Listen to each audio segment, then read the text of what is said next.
Hello everyone, कैसे हैं आप लोग। आशा करता हूँ आप लोग अच्छे होंगे। तो आप लोगों के बीच मैं लाया हूँ व्याकरण। व्याकरण में जो है सबसे पहला टॉपिक उठाया है संज्ञा। तो चलिए संज्ञा के बारे में जानते हैं। तो आज की क्लास में आप जानिएगा क्या ये मैं आपको पहले बता दूं। तो आज की क्लास में आप जानिएगा संज्ञा किसे कहते हैं, संज्ञा का परिभाषा क्या है, संज्ञा के प्रकार क्या है, भेद क्या है, उदाहरण, ये सभी आपको आज की क्लास में मैं बताने जा रहा हूं। चलिए इस वीडियो को आप लास्ट तक देखिए। सबसे पहले आया संज्ञा होता है क्या। तो संज्ञा क्या होता है, संज्ञा को कहते हैं नाम। किसी चीज़ के नाम को, कोई वस्तु का नाम हो या कोई व्यक्ति का नाम हो या स्थान का नाम हो या भाव का नाम हो, किसी पदार्थ के नाम को क्या कहते हैं, संज्ञा कहते हैं। जैसे एग्जाम्पल समझ लीजिए, जैसे अंशु हुआ, चेन्नई हुआ, भलाई हुआ, मकान हुआ, ये सब क्या है, नाम है। तो इसलिए ये क्या हुआ, संज्ञा हुआ।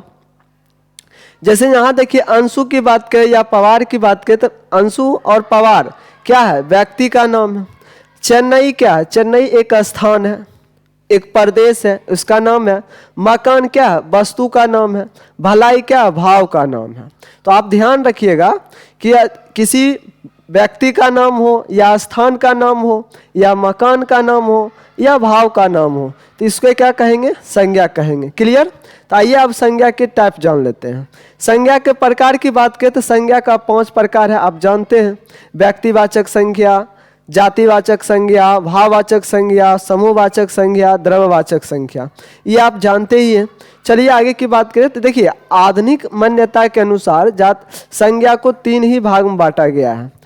कहने का मतलब है एक जातिवाचक संज्ञा और व्यक्तिवाचक संज्ञा और भाववाचक। आपसे पूछा जाए कि आधुनिक मान्यता के आधार पे संज्ञा कितने भाग में बांटा गया संज्ञा को, तो 3 भाग में बांटा गया। कौन कौन है, तो जातिवाचक संज्ञा, व्यक्तिवाचक संज्ञा, भाववाचक संज्ञा। ठीक है।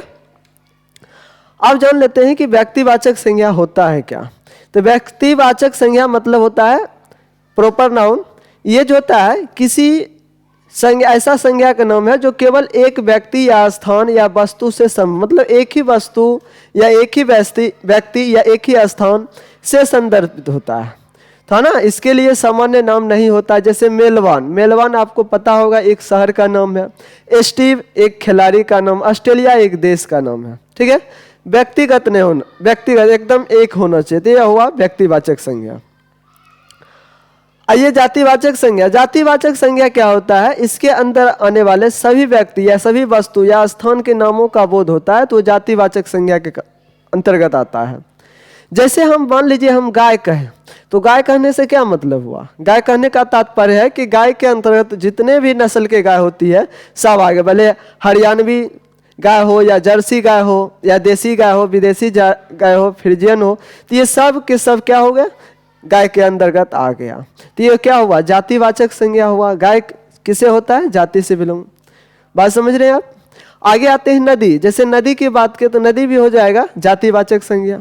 जैसे हम नदी में क्या होगा, गंगा, यमुना, सरयू, ब्रह्मपुत्र, सिंधु, ये सब नदी है। तो नदी हम एक ही नदी बोले तो पूरे नदी का बोध करा रहा है, तो ये नदी क्या हो जाएगा, जातिवाचक संज्ञा हो जाएगा। क्लियर है। अब आइए भाववाचक। भाववाचक संज्ञा क्या होता है, ये जो होता है ऐसे पदार्थ होता है या व्यक्ति के जो धर्म होता है, गुण होता है, दोष होता है, आकार, अवस्था, व्यापार या चेष्टा आदि के भाव को प्रदर्शित करता है। इसको हम अस्पर्श करते हैं, मतलब स्पर्श नहीं कर सकते हैं। जैसे हम मान लीजिए क्रोध को हम सिर्फ एक फील करते हैं, महसूस करते हैं, है ना। घृणा हुआ, प्रेम हुआ, अच्छाई हुआ, बुराई हुआ, है ना, बीमारी हुआ, लंबाई हुआ, बुढ़ापा हुआ, ये सब क्या है, भाववाचक संज्ञा है, एब्स्ट्रैक्ट नाउन है। ठीक है। ये जो है हम छू नहीं सकते, सिर्फ अनुभव कर सकते हैं, तो ये भाववाचक संज्ञा हो गया। तो भाववाचक संज्ञा भी आप समझ गए होंगे। आगे आता है समूहवाचक संज्ञा, या इसी को कहते हैं सामूहिक संज्ञा। सामूहिक संज्ञा क्या होता है, इसमें एक व्यक्ति नहीं, एक औपचारिक रूप से एक रहता है, लेकिन इससे व्यक्ति या वस्तु का समूह होता है। जैसे हम मान लीजिए हम सेना कहें, तो सेना एगो थोड़ा सेना कहा जाएगा, सेना तो बहुत सारे हो जाएगा, बहुत सारे सेना। अब हम झुंड बोल दिए, झुंड क्या हुआ, झुंड से क्या, समूह का बोध हो रहा है। ठीक है। तो ये हो जाएगा सामूहिक सामूहिक संज्ञा या समूहवाचक संज्ञा। जैसे मान लीजिए आप गाय का झुंड ले लीजिए, बिल्ली का झुंड ले लीजिए, बिल्ली के बच्चा का झुंड ले लीजिए, शेरों का झुंड ले लीजिए, है ना, लकड़बग्घा का झुंड ले लिए। तो ये झुंड समूह का जब बोध होगा तो उसे, जैसे चाबी का गुच्छा ले लीजिए, केला का गुच्छा ले लीजिए, ये सब क्या है? सामूहिक वाचक संज्ञा है या समूह संज्ञा है। दोस्तों ये वीडियो आपको कैसा लगा? यदि आपको अच्छा लगा लाइक सब्सक्राइब एंड शेयर करें। धन्यवाद। मिलेंगे इसी तरह के अगले वीडियो के साथ, विशेषण के साथ। धन्यवाद।